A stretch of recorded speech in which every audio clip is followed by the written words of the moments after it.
আসসালামু আলাইকুম এভরিওয়ান, সবাই কেমন আছেন? ভালো তো?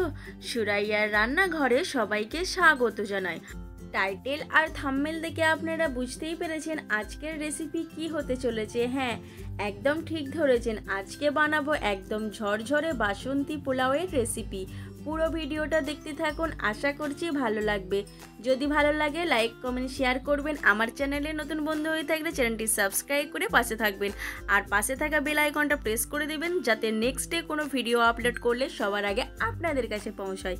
তাহলে চলুন আজকের রেসিপি শুরু করা যাক।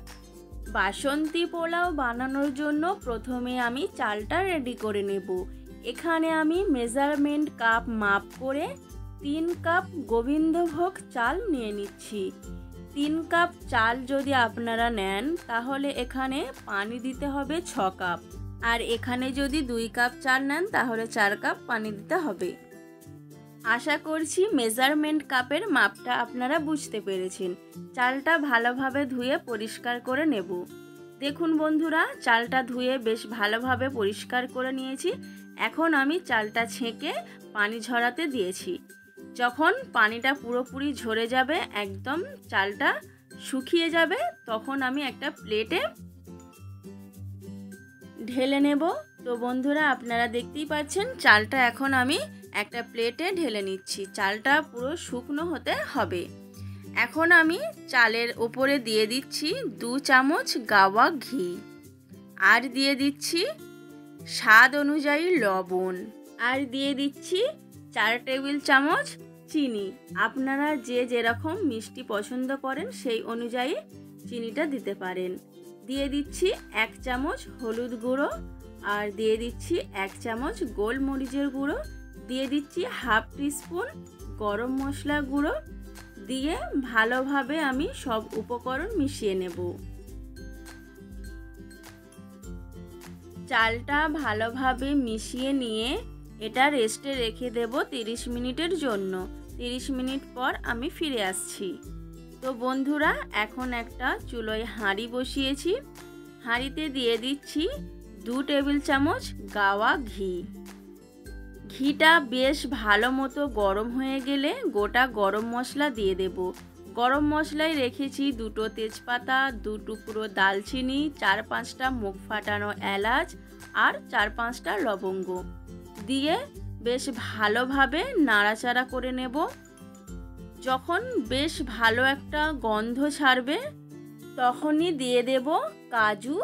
কাজুটা দিয়ে আবারও ভালোভাবে নাড়াচাড়া করে নেব। এখানে আমি 12-13টা মতো কাজু নিয়েছি। কাজুটা হাতে করে একটু ভেঙে দিয়েছি। যখন একটু হালকা গোল্ডেন ব্রাউন হয়ে যাবে কাজুটা, তারপরেই দিয়ে দেব কিশমিশ। তো বন্ধুরা, এখন আমি কিশমিশ দিয়েছি। কিশমিশ এখানে দিয়েছি 10 থেকে 12টা, দিয়ে একটু হালকা নাড়াচাড়া করে নেব। আমার ভিডিও যারা দেখেন ভালোবাসেন তাদেরকে অসংখ্য অসংখ্য ধন্যবাদ। আর যারা আপনারা নতুনরা দেখছেন তারা প্লিজ আমার চ্যানেলটি সাবস্ক্রাইব করে আমার পাশে থাকবেন।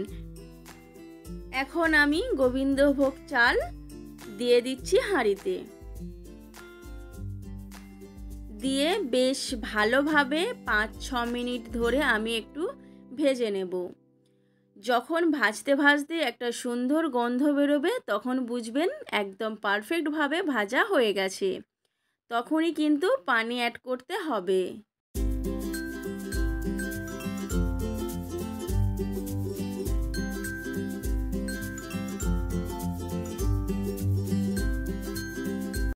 তো বন্ধুরা, আপনারা দেখতেই পেলেন যে আমি এখানে 6 কাপ পানি দিয়েছি। আপনারা মাপটা নিশ্চয়ই বুঝতে পেরেছেন।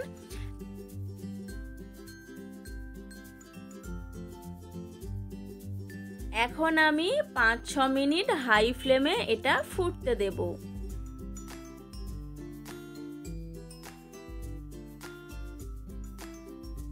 5 মিনিট রান্না করে নেওয়ার পর আমি এখন ঢাকাটা খুলে দেখিয়ে দিচ্ছি। তো দেখতেই পাচ্ছেন বন্ধুরা, এখানে কিন্তু চালটা 90% মতন কুক হয়ে গেছে। একটু ভালোভাবে মিশিয়ে নিচ্ছি। ভালোভাবে মিশিয়ে নেওয়ার পর আবারও এটা ঢাকা দিয়ে একদম লো ফ্লেমে আমি হতে দেব।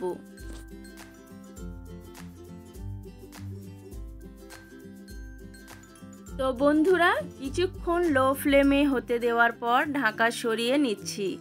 এখন আমি দিয়ে দিচ্ছি কাঁচা লঙ্কা, ফ্লেভারটা সুন্দর আসার জন্য আর একটু ঝালঝাল হওয়ার জন্য। তো দিয়ে দিচ্ছি 4টে গোটা কাঁচা লঙ্কা, মুখগুলো একটু ফাটিয়ে দিলাম যাতে সুন্দর একটা ফ্লেভার বেরোয় কাঁচা লঙ্কার ভিতর থেকে। এখন কিন্তু এই বাসন্তী পোলাওটা একদম কমপ্লিট। তো বন্ধুরা আজকের এই বাসন্তী পোলাওয়ের রেসিপি আপনাদের কাছে কেমন লাগলো আমাকে লাইক কমেন্টের মাধ্যমে অবশ্যই জানাবেন। আর আপনারাও বাড়িতে একবার অবশ্যই ট্রাই করবেন আর আমার কমেন্ট বক্সে আমাকে জানাবেন। আর আমার চ্যানেলে নতুন বন্ধু হয়ে থাকলে চ্যানেলটি সাবস্ক্রাইব করে আমার পাশে থাকবেন। ভালো থাকবেন, সুস্থ থাকবেন, খোদা হাফেজ।